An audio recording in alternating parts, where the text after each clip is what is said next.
If you ever find yourself staying at the Blackwood Hotel, listen carefully, because the moment you check in, you're given a list of rules. Most guests laugh at them, some ignore them, and none of those guests are ever seen again. Tonight, I'm going to tell you about the rules of the haunted hotel and the terrifying reason they exist. The Blackwood Hotel sits alone on a fog-covered road just outside a forgotten town. The building is older than anyone in the town can remember. Its windows glow faintly at night, even when the power goes out. But the strangest thing about the hotel isn't the building. It's the rules every guest receives at check-in. A small folded paper, typed, no explanation, just rules, and one warning printed at the bottom. Failure to follow the rules will result in consequences the hotel cannot control. Most guests think it's just a strange marketing gimmick, something meant to scare tourists for fun. Until the night begins. One rule says you should never look into the mirror in your room between 13 and 16 in the morning. A traveler named Daniel once ignored that rule. At exactly 13 a.m. he woke up suddenly. No noise, no dream. Just a strange feeling in his chest, like someone was watching him. Across the room was the mirror. It reflected the bed, the window, and the door. But Daniel thought he saw something else for a moment. It looked like someone was standing beside the bed.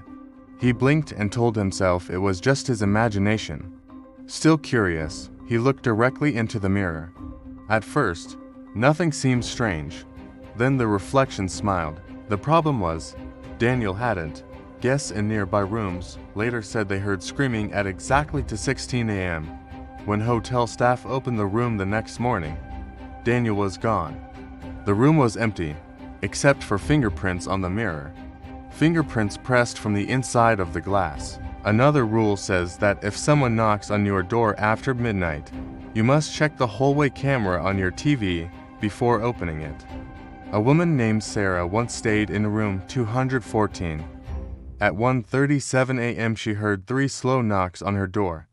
She walked over and asked who it was. A calm voice answered from outside, "Hotel maintenance."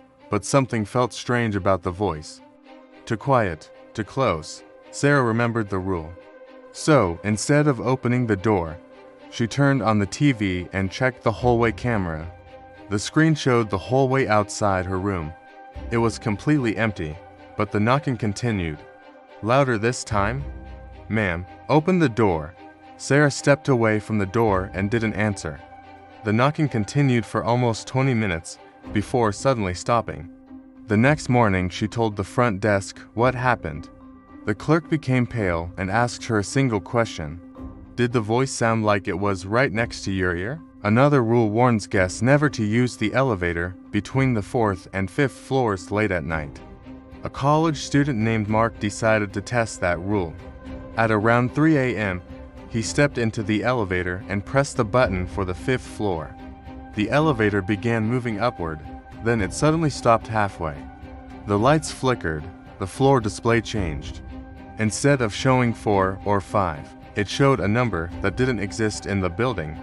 0. The doors slowly slid open. But there was no hallway outside, no lights, no walls. Just a massive empty darkness stretching out forever. Mark stood frozen inside the elevator. Then he heard footsteps. Something was walking toward him from inside the darkness. The footsteps were fast, too fast. Mark slammed the closed door button repeatedly until the doors finally shut. The elevator suddenly dropped to the lobby. He ran out of the hotel and never returned. The hotel staff didn't even ask questions. They simply crossed his name off a list. Another rule warns guests that if they hear a child laughing in the hallway at night, they must stay inside their room and turn off all the lights. Many guests have reported hearing the laughter. It usually starts around 3:30 in the morning. Soft, playful laughter echoing through the halls like a child playing hide and seek. Sometimes the laughter stops outside a guest's door. Then comes a quiet whisper, "Can I come in?" One guest once answered the voice. He simply asked, "Who's there?" Security cameras later showed something disturbing. The hallway lights flickered, and beneath the door of his room, a shadow appeared. The shadow was small like a child, but it had 4 arms. The final rule is the one the staff always beg guests to follow. If you wake up in the middle of the night and the entire hallway outside your room is completely silent, you must leave the hotel immediately. Don't pack your things. Don't go to the front desk. Just leave, because silence in the Blackwood Hotel means only one thing. The night staff have stopped moving, and if they've stopped moving, it means something else inside the hotel has woken up. Years ago, the Blackwood Hotel wasn't haunted. It was just an ordinary place for travelers passing through the town, until one winter night during a terrible snowstorm. Several guests disappeared from their rooms. No signs of struggle, no broken windows, just empty beds and open doors. After that night, the strange list of rules began appearing for every new guest. No one knows who wrote them, but the hotel staff follow them just as carefully as the visitors, because over the years they've realized something horrifying. The rules were never meant to protect the guests. They were written to protect whatever lives inside the hotel. So, if you ever find yourself driving down a foggy road late at night, and you see a glowing sign that says Blackwood Hotel, vacancy, you can stay if you want. The rooms are clean. The beds are comfortable, and the staff are very polite. Just make sure you follow the rules, because the guests who don't never check out.